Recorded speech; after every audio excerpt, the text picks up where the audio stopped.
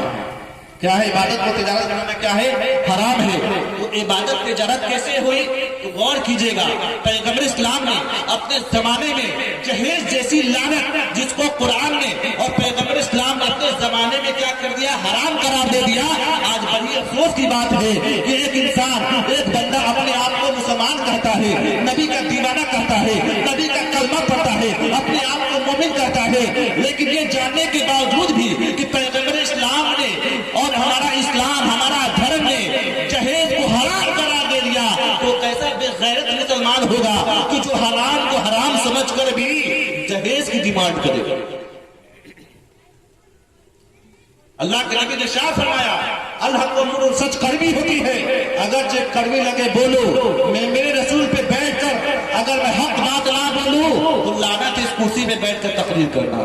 آپ کو میری باتیں اچھی لگی تو الحمدللہ، نہ بھی اچھی لگی تو الحمدللہ. آپ ہم سے خفا ہو جائیں الحمدللہ، آپ ہم سے بات نہ کریں الحمدللہ. دنیا راضی ہے یا نہ ہو، دنیا آپ سے کبھی راضی ہونے والی نہیں ہے. پیغمبر اسلام کو اللہ تبارک و تعالیٰ نے سب سے اتم کوالٹی کا چرچ عطا فرمایا اور دنیا میں مبعوث فرمایا. میرے مصطفیٰ سے اس دنیا کے لوگ اور بعض ایسے بدعقیدے فرقے بھی جنم لیے جو مصطفیٰ پہ اعتراضات کرتے ہیں، مصطفیٰ میں نقص نکالتے ہیں. تو اللہ کے پیارے نبی رحمت عالم صلی اللہ علیہ وسلم کو دنیا والوں نے نہیں چھوڑا تو ہم تو غلام رسول ہیں، ہم کو کوئی کیا گھونٹے گا. تو نبی بھی کیا کرتے تھے؟ شریعت کی بات کرتے. غور کیجیے گا، نبی ہمارے تمام عالمین کے رحمت بن کر کے آئے. تو نبی رحمتی دو عالم صلی اللہ علیہ وآلہ وسلم کیا کرتے تھے بتائیے؟ تبلیغ کیا کرتے تھے. تبلیغ کیے 1,24,000. غور کیجئے 1,24,000 کم و بیش جتنے پیغمبر دنیا میں آئے وہ کوئی شربت لے کے نہیں آئے کہ پلا دو ایمان میں داخل ہو جاؤ گے. ایسی بات نہیں ہے. 1,24,000 جتنے بھی پیغمبر اسلام دنیا میں آئے ہیں سب نے تبلیغ کی ہے. تبلیغ کسے کہتے ہیں؟ دین کی باتیں لوگوں تک پہنچانا، اور جن لوگوں کے پاس انہوں نے دین کے احکامات کو بتایا اور جن لوگوں نے اس پہ ایمان لائے اور صاحب ایمان کہلائے. آپ ایمان کا ہی نتیجہ ہے کہ ہم اور آپ یہاں پہ بیٹھ کر نبی کی سنت ادا کریں. وہ کیا کیے؟ تبلیغ کیا کرتے تھے اور ان کی تقریر سے اور دین کے احکام کو سننے کے بعد لوگ متاثر ہو جاتے تھے اور اسلام کی حقانیت کو جب یہ سمجھ جاتے تھے تو کلمہ پڑھ کر مشرف اسلام ہو جایا کرتے تھے. تو اسلام کی دولت بھی ہمیں ملی ہے تو اسی واضح نصیحت اور تقریر کے ذریعے، تبلیغ کے ذریعے. تو ظاہر بات ہے کہ جو لوگ مصطفیٰ سے سٹتے گئے، کلمے میں اٹتے گئے، جنت میں ڈرتے چلے گئے. تو ہمیں بھی چاہیے کہ نبی کی اتباع کرے، نبی کی پیروی کرے اور ہماری زندگی ایک ایسی زندگی ہو کہ دنیا میں بھی ہم کامیاب رہے اور آخرت میں بھی کامیاب ہو جائے. یہ اصل کامیابی ہے. غور کیجیے گا، یہ کیا ہے؟ اصل کامیابی ہے.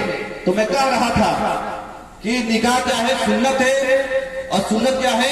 عبادت ہے. اور عبادت کو عبادت کے طریقے سے ہی ادا کرنا یہ باعث ثواب ہے، نجات کا ذریعہ ہے اور شریعت کی اتباع ہے. بل سبحان اللہ. اور عبادت کو تجارت بنانا کیا ہے؟ حرام ہے.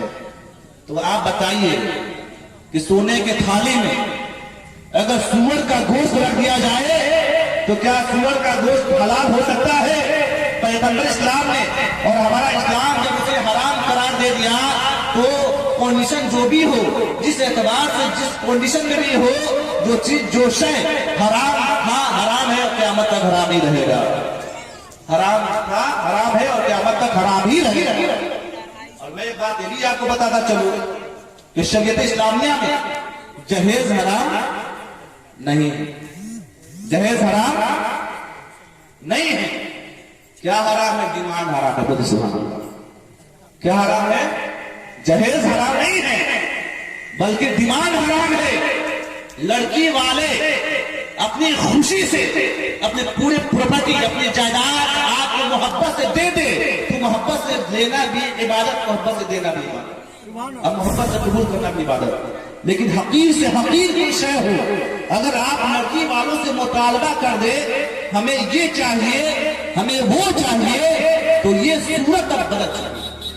مسئلہ اب بدل چکا ہے. آپ نے ڈیمانڈ کیا ہے لڑکی والوں سے, آپ نے ڈیمانڈ کیا ہے, اب یہ چیز کیا ہو گئی؟ حرام. کیا ہے یہ؟ حرام ہے. جہیز حرام نہیں ہے. محبت سے کوئی دے, پورا پراپرٹی دے دے, الحمدللہ قبول کر لیجیے. اس لیے کہ اللہ کے نبی نے بھی کچھ چیزیں اپنی بیٹی نور نظر لفتے جگر حضرت فاطمہ الزہرا رضی اللہ عنہا کو بھی کچھ سامان جہیز کے طور پہ دیا تھا. تو جہیز کیا ہے؟ حرام نہیں ہے, ڈیمانڈ حرام ہے غیر کی جگہ.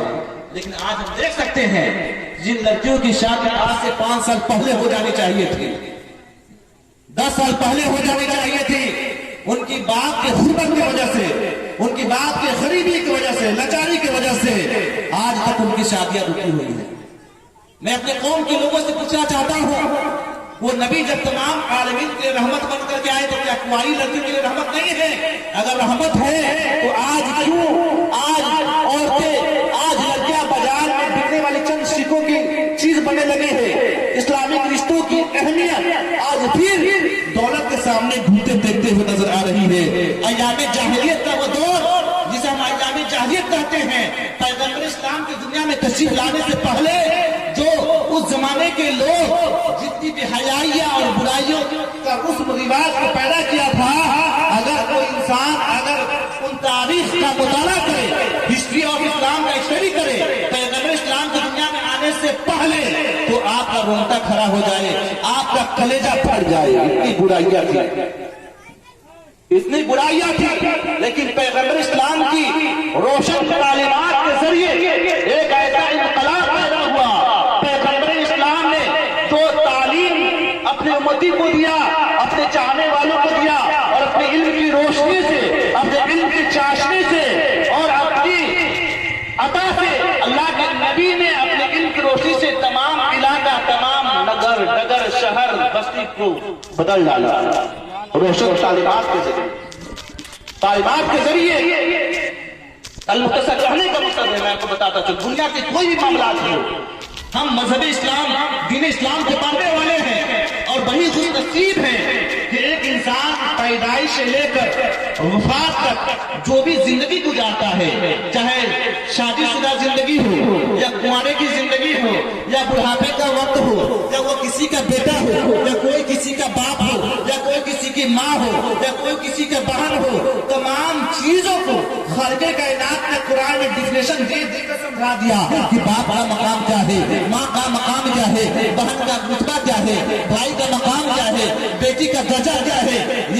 یہ دین اسلام ہی ہے کہ خالق کائنات نے انسانی زندگی گزارنے میں جو مراحل درپیش آتے ہیں, ایک ایک چیز کو اسٹیپ بائی اسٹیپ آپ کے سامنے ظاہر کر کے بتا دیا, کیا صحیح ہے کیا غلط. قربان جائیے پیغمبر اسلام پر کہ پیغمبر اسلام نے تو جو ہم شادیاں بیاہ کرتے ہیں تو پیغمبر اسلام نے اس کی بھی ڈیفینیشن کو بہت اچھے سے بیان کر دیا. بولے سبحان اللہ. میں آپ کو بتاتا چلوں, شادی جو ہم کرتے ہیں, نکاح جس لڑکی سے ہم کرتے ہیں, اس کے لیے 4 بیسک اصول ہیں. کتنے؟ 4 بیسک اصول ہیں کہ جو ہم شادی کا رشتہ کرتے ہیں تو اس کے 4 بیسک اصول ہیں. یا تو ہم مال کی بنیاد پر شادی کرتے ہیں, یا تو جمال کی بنیاد پر یعنی خوبصورتی کی بنیاد پر, یا تو دینداری کی بنیاد پر, یا خاندانی شرافت کی بنیاد پر. بولیے سبحان اللہ. سبحان اللہ. تو غور کیجیے گا, جو صاحب ایمان ہوگا اور جو یہ 4 بیسک اصول جو بتائے گئے ہیں اسے پتا ہوگا. تو 4 بیسک جب اصول بتائے گئے کہ جب آپ کسی لڑکی کا انتخاب کریں نکاح کے لیے, تو نکاح 4 بیس پہ نکاح کیا جاتا ہے. مال کی بنیاد پر, جمال کی بنیاد پر, خاندانی شرافت اور دینداری کی بنیاد پر. لیکن قربان جائیے پیغمبر اسلام نے واضح طور پہ ہمیں بتا دیا کہ اے لوگوں, اپنے نکاح کے لیے بہترین لڑکی کا انتخاب کرو, دیندار لڑکی کا انتخاب کرو, پارسا لڑکی کا انتخاب کرو, خدا تجھے بامراد کرے. بولے سبحان اللہ. 4 بیسک اصول بتانے کے بعد پیغمبر اسلام نے دینداری کو ترجیح دی کہ لوگوں, اگر تم نکاح کرنا ہی چاہتے ہو تو تم دینداری کی بنیاد پہ شادی کرو. بلا شبہ آپ دیکھ سکتے ہیں, آپ نظر اٹھا کر دیکھ سکتے ہیں, جو لوگ مال کی بنیاد پہ شادی کرتے ہیں تو حد ممکن یہ لڑکیاں جب آپ کی پتو بن جائے یا کسی انسان کی بیوی بن جائے تو اچھی بیوی بنے گی یا نہیں بنے گی کسی کو کوئی گارنٹی نہیں ہے. اس کی خصلت کیا ہوگی, اس کا طریقہ کیا ہوگا, اس کی زندگی جینے کا سلیقہ کیا ہوگا, یہ آپ نہیں بتا سکتے. وہ لڑکی جو مال کو بنیاد پہ جہیز لے کر آپ نے شادی کی ہے, یہ لڑکی آپ کے گھر کے لیے سوٹیبل ہوگی یا نہیں, اس کی کوئی گارنٹی نہیں ہے. اور یہ سکسیسفل لائف کی بھی گارنٹی نہیں ہے. اگر آپ جمال کو بنا کر شادی کرتے ہیں, خوبصورتی کہ لڑکی خوبصورت ہے, یاد رکھیں حد ممکن یہ لڑکی بھی اپنے خاوند کے لیے, اپنے شوہر کے لیے ایک بہترین لڑکی ثابت ہوگی یا نہیں ہوگی, اس کی بھی کوئی گارنٹی نہیں ہے. جو لوگ خوبصورتی دے کر شادی کرتے ہیں اس کی بھی کوئی گارنٹی نہیں دے سکتا ہے. اور اسی طرح خاندانی شرافت کی بنیاد پہ کوئی شادی کرتا ہے. خاندانی شرافت کیا ہے کہ فلاں وہ اچھول کوٹی کا خاندان ہے, فلاں کے گھر میں نکاح ہو جائے, شادی ہو جائے فلاں کی بیٹی سے, اس کا باپ BA میں کلکٹر ہے, اگر اس کے گھر سے رشتہ ہو جائے تو میں تو سماج میں پوچھنا ہی نہیں ہے. لوگ خوف کھائیں گے, لوگ دہشت میں آ جائیں گے, لوگ ہم سے ڈریں گے, میں پاورفل ہو جاؤں گا. ایسی صورتحال بھی شادی کے معاملے میں پیش آتے ہیں. لوگ اس بیس میں بھی نکاح کرتے ہیں. تو میں آپ کو بتاتا چلوں کہ اگر اس بیس میں بھی اگر کوئی مسلمان نکاح کرتا ہے تو اس کی بھی کوئی گارنٹی نہیں ہے کہ وہ لڑکی اس کے لیے سوٹیبل ہوگی یا نہیں. وہ لڑکی اپنے خاوند کے لیے بہترین بیوی بنے گی یا نہیں بنے گی, بہترین بیوی ثابت ہوگی یا نہیں, اس کی بھی کوئی گارنٹی نہیں ہے. لیکن قربان جائیے پیغمبر اسلام پر. اللہ کے نبی نے ارشاد فرمایا, اے لوگوں اپنے نکاح کے لیے بہترین لڑکی کا انتخاب کرو, خدا تمہیں بامراد کرے. غور کیجیے گا کہ اللہ کے نبی نے دینداری کو فوقیت دی ہے, ترجیح دی ہے. تو غور کیجیے گا کہ دیندار جو لڑکی ہوگی تو بلا شبہ جو دیندار لڑکی ہوگی اس کے دل میں اللہ کا خوف, رسول کی محبت ہوگی, شریعت کی اتباع ہوگی, نمازی ہوگی, پرہیزگار ہوگی, تقدس والی ہوگی. تو غور کیجیے گا جس لڑکی کے اندر خدا کا خوف, رسول کی محبت ہوگی, شریعت کی پاسدار ہوگی, شریعت کا پابند ہوگی, تو بلا شبہ یہ لڑکی اپنے خاوند کے لیے وفادار بیوی ثابت ہوگی. خدا کی رضا کے لیے, مصطفیٰ کی رضا کے لیے اس کا شوہر اگر غریب بھی ہو, مفلس بھی ہو, لاچار بھی ہو, تو اس کے دل میں اللہ کی خوف ہے, اللہ کی محبت ہے, اللہ کی دیکھ بندی ہے. تو اگر کوئی بھی زندگی کے معاملات پر پیش آ جائے, یہاں تک اس کا شوہر اپاہج ہو جائے, یہاں تک کہ مفلس ہو جائے, غریب ہو جائے, لیکن وہ پاک باز لڑکی, وہ دیندار لڑکی ہر موڑ پہ, ہر منزل پہ اپنے شوہر کے ساتھ قدم بقدم ملاتے ہوئے کھڑے نظر آئے گی. کیوں؟ اس کا مقصد خدا کی رضا ہے اور وہ مقدس پاکیزہ خاتون ہوگی. تجھے پتا ہے کہ میری شوہر کی رضامندی خدا کی رضامندی ہے. جب اللہ کے نبی کی حدیث ہے کہ ایک عورت کے لیے اس کا جہنم اور جنت اس کا شوہر ہی ہے. ایک عورت, غور کیجیے گا, ایک عورت, اللہ کے نبی نے ارشاد فرمایا ایک عورت اس حالت میں مری کہ اس کا خاوند اسے راضی تھا تو جنتی ہے, اور ایک عورت اس حالت میں مری کہ اس کا شوہر اسے خوش نہیں تھا, راضی نہیں تھا. تو غور کیجیے گا, لاکھ نیکیوں کا پہاڑ کھڑا کیوں نہ کر لے, لاکھ حج کیوں نہ کر لے, اس کی کوئی عبادت قبول نہیں کی جائے گی. غور کیجیے گا, غور کیجیے. ایک عورت پہ سب سے زیادہ حق اس کے شوہر کا ہوتا ہے. کس کا؟ ایک عورت پہ سب سے زیادہ حق اس کے شوہر کا ہوتا ہے, اور ایک مرد پہ سب سے زیادہ حق اس کے ماں باپ کا ہوتا ہے, اس کے ماں باپ کا ہوتا ہے. لیکن دور حاضرہ ہم دیکھ سکتے ہیں کچھ ایسی بھی اولادیں ہیں جو اپنے ماں باپ کی ادب و احترام نہیں کرتے. شادی سے پہلے ان کے معاملات اچھے ہوتے ہیں, لیکن شادی کے بعد اسے نیو ماں مل جاتے ہیں, نیا باپ مل جاتا ہے, اور ماں باپ کے چکر میں اور اپنے ماں باپ کی نافرمانی کرنا شروع کر دیتے. جو اس کے اوریجنل ماں باپ ہیں ان کی نافرمانی کرنا شروع, بیوی بھکت بن جاتے ہیں, بیوی جتنا بول دے اتنا ہی وہ عمل کرتے ہیں. ایسے بھی بد نصیب لوگ ہیں ان کی جگہ. ایسے لوگوں پہ 100 لعنتیں نہیں 1000 لعنتیں ہو. کیوں لعنتیں ہو؟ میں آپ کو بتاتا چلوں کیوں لعنتیں ہو. پیغمبر اسلام ایک مجلس میں بیٹھے ہوئے تھے اور واضح و نصیحت کی محفل تھی. غور کیجیے گا کہ اللہ کے نبی بیٹھے ہوئے تھے, اچانک صحابہ کی مجلس تھی, محفل تھی. اللہ کے نبی اچانک ان کا چہرہ سرخ ہو جاتا ہے, غصے میں آ جاتے ہیں. اور ایک جملہ ارشاد فرماتے ہیں. کیا فرماتے ہیں کہ خاک آلود ہو جائے اس انسان کی ناک، خاک آلود ہو جائے اس انسان کی ناک. اس جملے کو پیغمبر اسلام نے 3 مرتبہ دہرایا. کتنے مرتبہ؟ 3 مرتبہ. یہ جو جملہ ہے بددعائیہ جملہ ہے. صحابہ نے جب اس جملے کو سنا تو صحابہ لرز جاتے ہیں، کانپ جاتے ہیں، گھبرا جاتے ہیں. کیوں؟ صحابہ کا ایمان ہماری ایمان کی طرح نہیں تھا. صحابہ کا ایمان ہم سے بہت ہی اعلیٰ مقام پہ فائز تھا. صحابہ جانتے تھے کہ نبی کی زبان پتھر کی لکیر ہوا کرتی ہے. مصطفیٰ جو بتا دے، مصطفیٰ جو فرما دے، مصطفیٰ کا فرمان خدا کی فرمان ہے. صحابہ لرز جاتے ہیں اور عرض کرتے ہیں یا رسول اللہ. اس محفل میں ابو ہریرہ رضی اللہ عنہ بھی موجود تھے. وہ اٹھ کھڑے ہوتے ہیں، لکھراتے ہوئے قدموں سے اٹھتے ہیں، کانپتے ہوئے لفظوں میں عرض کرتے ہیں یا رسول اللہ میرے ماں باپ آپ پہ قربان یا رسول اللہ، میرے ماں باپ آپ پہ قربان یا رسول اللہ. یہ بددعائیہ جملہ جو آپ نے استعمال کیا ہے تو کس بد نصیب کے لیے استعمال کیا ہے؟ مسلمانوں غور کرو، ماں باپ کے نافرمان اولاد ہیں. غور کرے کہ آپ اس زندگی میں آپ اپنے رتبہ کو خراب کر رہے ہیں، اپنی آخرت کو تباہ کر رہے ہیں، اپنے ایمان کو خراب کر رہے ہیں. تو یاد رکھیے گا کہ ماں باپ کو ناراض کر کر کوئی بیٹا کامیابی حاصل نہیں کر سکتا ہے.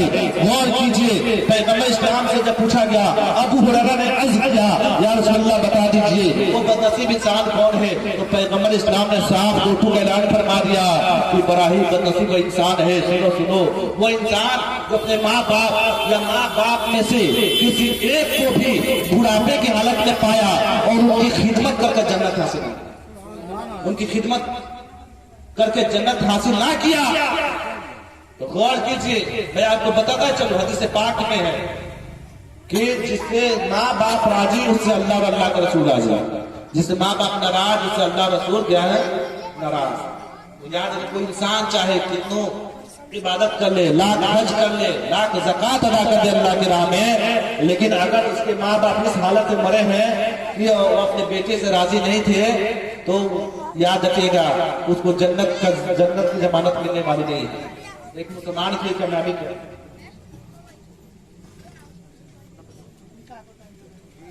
تو حضرات یاد رکھیے گا کہ ایک مسلمان کے لیے کامیابی